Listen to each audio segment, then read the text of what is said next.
আমরা আজকে রান্না করব হচ্ছে গিয়ে চিংড়ি মাছ দিয়ে আমার ছাদ বাগানের কি শাক জানি যদি এটা মিষ্টি কুমড়ার শাক। তো কখনো খাইনি বন্ধুরা, সবার কাছে শুনেছি যে এটা নাকি চিংড়ি মাছ দিয়ে রান্না করলে খুব ভালো লাগে, কখনো খাইনি। তো আজকে রান্না করে খাবো ইনশাল্লাহ। দিয়ে দিচ্ছি তেল পরিমাণ মতো, কারণ হচ্ছে কি রান্না তো সবাই জানেন, কিন্তু মিষ্টি কুমড়াটা আমার কাছে স্পেশাল শাক আজকে। কারণ হচ্ছে কি আমি কখনো রান্না করিনি বা খাইনি, এর জন্য এটাকে আজকে আমার কাছে স্পেশাল মনে হচ্ছে এবং খাবো, দেখবো। ছোটবেলায় হচ্ছে কি আমার মা প্রায় সময়তে মিষ্টি কুমড়ার ফুলটা আমাদের ভেজে দিত, এটা খাই, এটা এখনো আমি খাই। মিষ্টি কুমড়ার ফুলটা ভেজে দিল ওটা আমি খাই। দিয়ে দিচ্ছি পেঁয়াজ।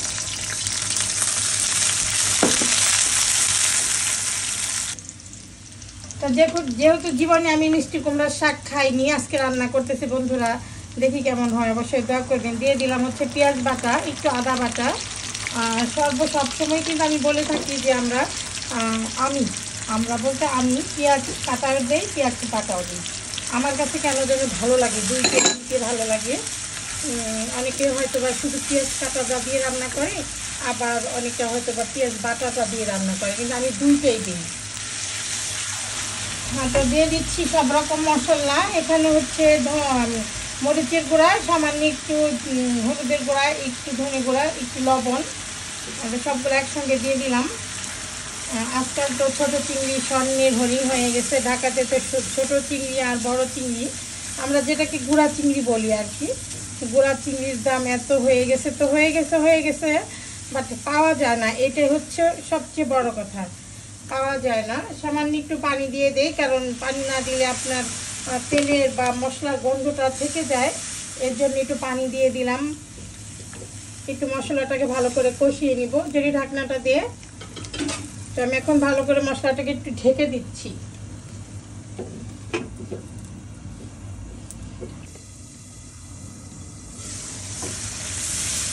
দেখুন মাশাআল্লাহ মাশাআল্লাহ, মশলার কালারটা কি সুন্দর চলে আসছে। তো এখানের মধ্যে আমি দিয়ে দেবো ছোটো চিংড়ি। এই যে ছোট চিংড়ি দেখেন বন্ধুরা, এটা হচ্ছে স্বর্ণের হরিণ। এটা হরিণের কস্তুরি নাভির চেয়েও মনে হয় এখন দাম হয়ে গেছে আর কি। যাই হোক, যেহেতু শাক খেতে গেলে আমাদের একটু চিংড়ি মাছটা লাগে, আমরা চিংড়ি ছাড়া, ছোটো চিংড়ি ছাড়া শাকটাকে খেতে পারি না, বা আমার হাজব্যান্ড আমার ছেলেরা কেউ খায় না। তো এর জন্য আমাদের ছোটো চিংড়িটা লাগে, দাম হলেও কষ্ট করেই খাই আর কি বন্ধুরা। তো এখানে সাথে আমি দিয়ে দিচ্ছি আলু কুচি। আলুটাকে আমি সুন্দর করে আগে কেটে কুচি কুচি করে রেখে দিচ্ছি, চিংড়ি মাছের সঙ্গে দিয়ে দিলাম যেন আলুটা একটু সিদ্ধ হয়ে যায়, কারণ শাক দেওয়ার পরে আলুটা সিদ্ধ হবে না। দিয়ে দিচ্ছি কাঁচামরিচ, আলুটা মানে দরকারটা ধরে যাবে, কারণ শাকটা তো খুব তাড়াতাড়ি সিদ্ধ হয়ে যায়। তো এর জন্য আলুটাকে আমি চিংড়ি মাছের সঙ্গে দিয়ে দিলাম। তো এখন ঢেকে দিব, তারপরে হচ্ছে গিয়ে আবার কিছুক্ষণ পরে নেড়ে চেড়ে দেখবো।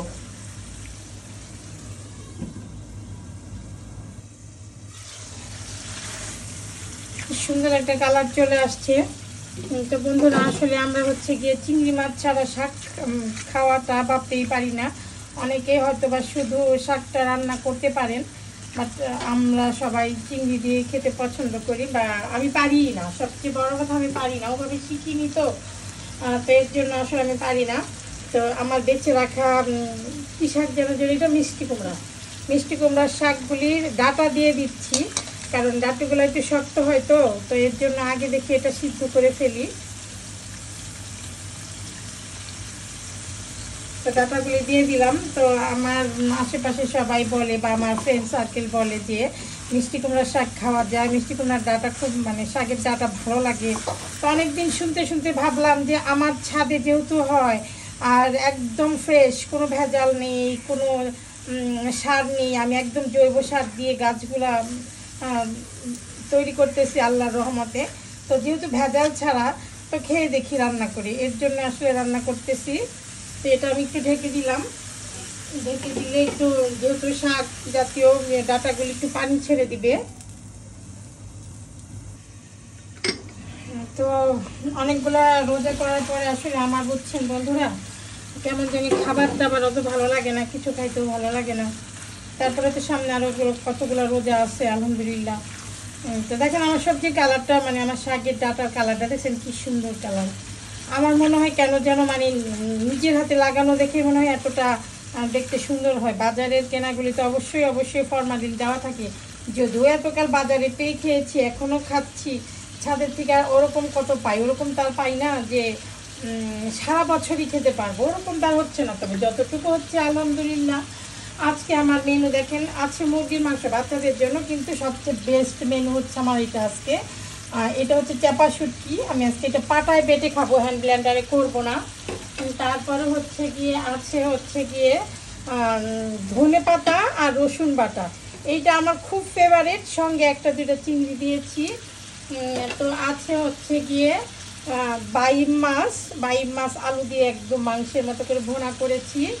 তারপরে আছে গিয়ে মুরগির মাংস, যেটা মুরগির মাংস বাড়িস নাই না এখনো বাটিতে।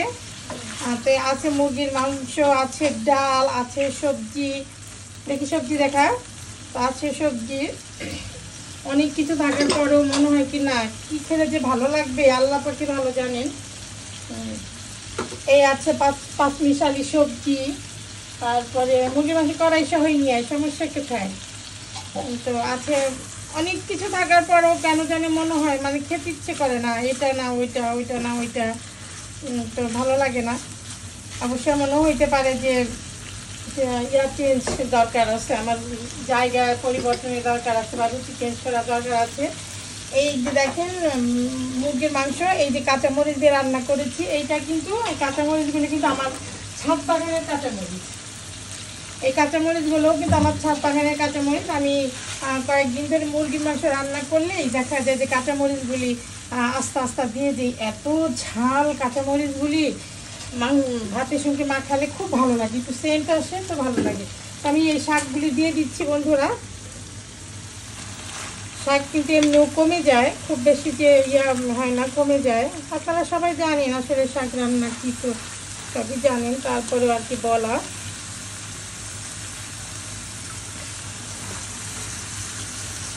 সবগুলো শাক দিয়ে দিলাম, এখন আর একটু নাড়া দিব না, একটু ঢেকে দিব যেন শাকটা হয়ে যায়, একটু কমে যায়, তারপরে ভালো করে নেড়ে দিব।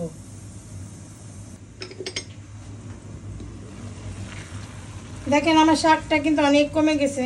খাদিমা, আমরা তো কখনো মিষ্টি কুমড়ার শাক খাই নাই, তুমি বলছো, তারপরে যারা বলে সবাই বলে, এই জন্য আজকে ছাদের থেকে মিষ্টি কুমড়ার পাতা তো উঠাই নিয়েছি। কেমন খাইতে, কেমন খাইছো আসলে তুমি কখনো?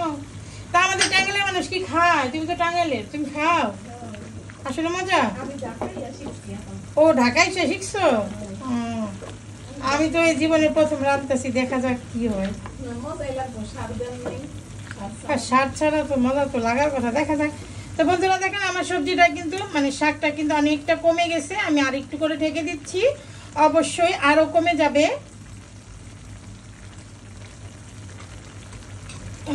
ঢাকনাটার মধ্যে শাক লাগাই দিয়েছে, এই ঢাকনাটা দিয়ে ঢেকে দিলাম। তো অনেকে আমার হাঁড়ি পাতিল দেখে অনেক ধরনের কমেন্ট করেন, তো যেটা বলতেছি বন্ধুরা, আমার যা আছে আমি তাই নিয়ে চলতে খুব স্বাচ্ছন্দ্য বোধ করি। ঢাকনাটা খুলে দেখে নিচ্ছি, দেখেন কি পরিমাণ পানি আসছে। শাকে তো পানি উঠে, এটাই স্বাভাবিক কথা। তো আমি চুলাটা এখন একটু লো মিডিয়ামে করে দিব। তো দেখা যাক, ফার্স্ট খাবো তো একটু লাগতেছে, এক্সাইটেড আমি। তো যাই হোক আবার ঢেকে দিচ্ছি, চুলাটা লো করে দিলাম। ঢাকনাটা খুলে দেখতেছি বন্ধুরা, আলহামদুলিল্লাহ আমার তো শাকটা হয়ে গিয়েছে। তো খেয়ে দেখবো কেমন হয়েছে, আপনারাও ট্রাই করবেন। আপনারা যারা খান তারা তো অবশ্যই খান, আর যারা না খান অবশ্যই ট্রাই করে দেখবেন। তো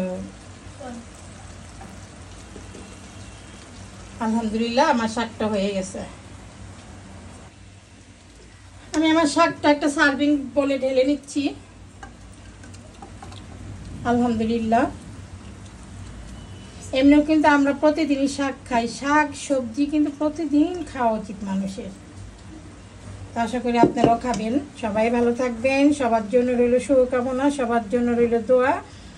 আজকের মতো এখানেই বিদায়। আসসালামু আলাইকুম।